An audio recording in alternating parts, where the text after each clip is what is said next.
उनकी जो एम्पायर थी उसका पूरा खर्चा ही इंडिया चलाता था। तो टाटा एडवांस सिस्टम और एयरबस स्पेन के बीच जो मेक इन इंडिया का इनिशिएटिव C295 एयरक्राफ्ट, उसकी इनॉग्रेशन है। भारत की ओर दुनिया देखती थी तभी भारत का कॉलोनाइजेशन हुआ।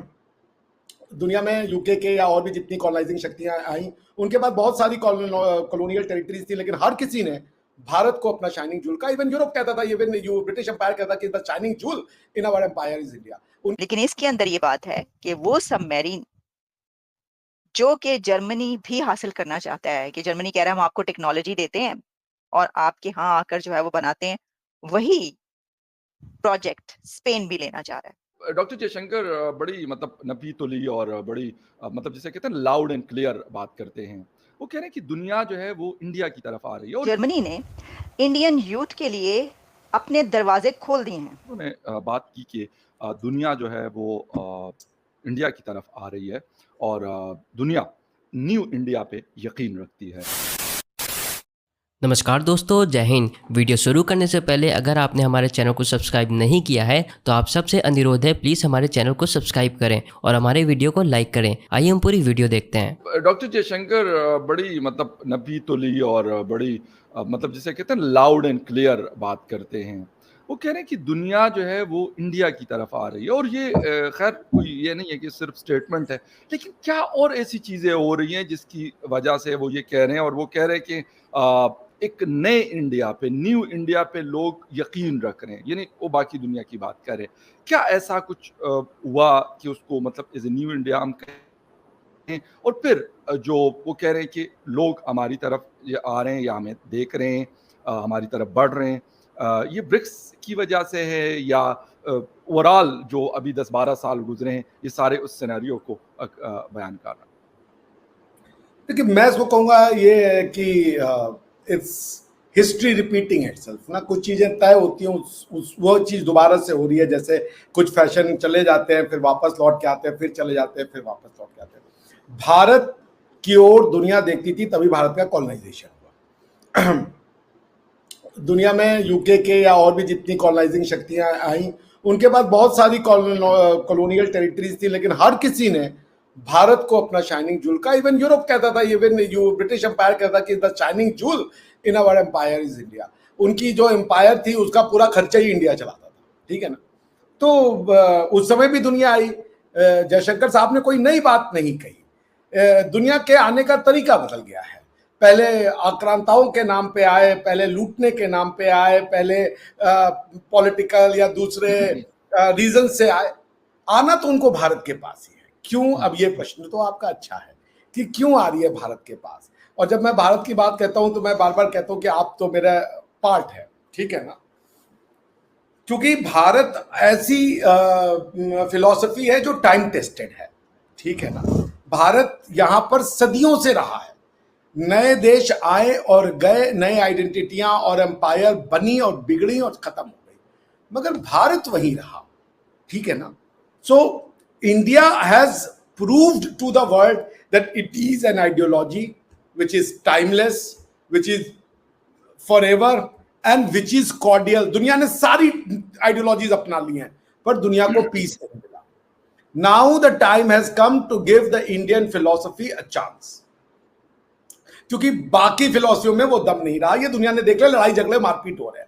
अब मेरा ये कहने का मतलब है कि भाई बाकी इंडियन फिलोसफी क्या? इंडियन फिलोसफी की सबसे खास बात है, वो कहता है कि सारी फिलोसफी आपको मुबारक हो, आप जहां हो वहां खुश रहो, हम सब साथ में लेके चलेंगे, कोई किसी से छोटा नहीं, कोई किसी से बड़ा नहीं, सब हमारा है और हम सबके हैं।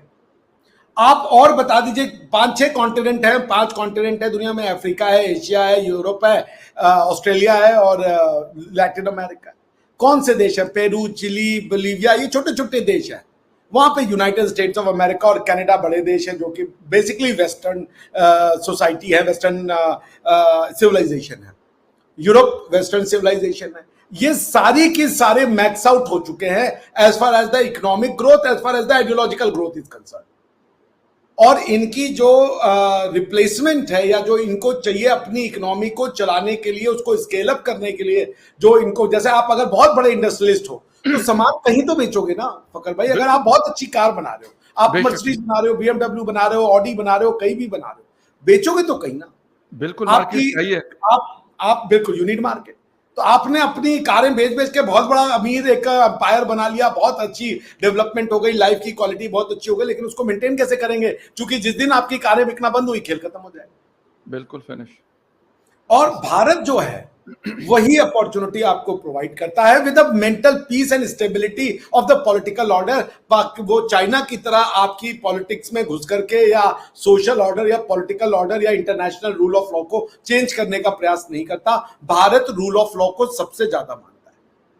जैसे डोनास्क और लुहांस्क रीजन जो है यूक्रेन का, जो आज की डेट में जब भी पीस वो ट्रीटी साइन होगी and when both the countries will sit together, तो यूक्रेन कहेगा कि हमें डोनास्क और लुहांस्क वापस करो। वो दौर है कि जब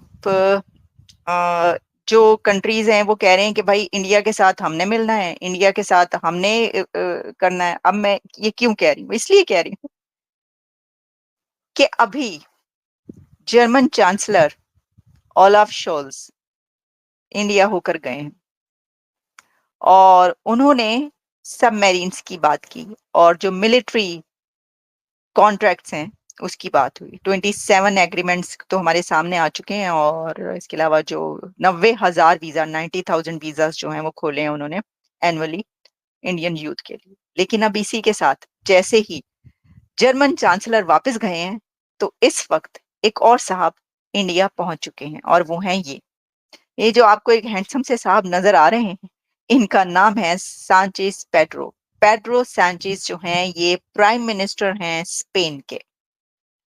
तो इस वक्त भारत में ओलाफ के बाद ये ओलाफ जो कि अभी अभी गए हैं और ये अब पहुंच चुके हैं पेड्रो सांचेज, स्पेन के प्राइम मिनिस्टर इंडिया।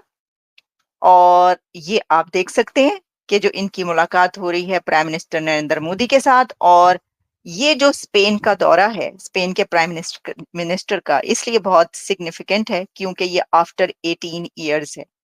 18 साल के बाद वो इंडिया जो है वो आए हैं। अब आप सोच रहे होंगे कि ये जो मैंने बात की कि race between Germany and Spain कि कौन इंडिया से ज्यादा क्लोज हो और कौन इंडिया के जो प्रोजेक्ट्स हैं वो हासिल करे, तो एग्जैक्टली ये ऐसी ही एक रेस है इस वक्त दुनिया में जो आप देख रहे हैं। आप ये बात करते हैं कि जी हम क्यों बात कर रहे हैं भारत पर या कोई पाकिस्तानी क्यों बात करें इंडिया पर, ये तो बहुत ही छोटी बात है। इंडिया एक ऐसा कंट्री बन चुका है कि कंट्रीज के बीच भी रेस है कि कौन इंडिया के ज्यादा क्लोज हो। तो ये एक ऐसी ही रेस नजर आ रही है। आपको वीडियो कैसा लगा और आप इसके बारे में क्या कहना चाहते हैं, आप नीचे कमेंट करके हमें बताएं। आज के लिए इतना ही। जय हिंद।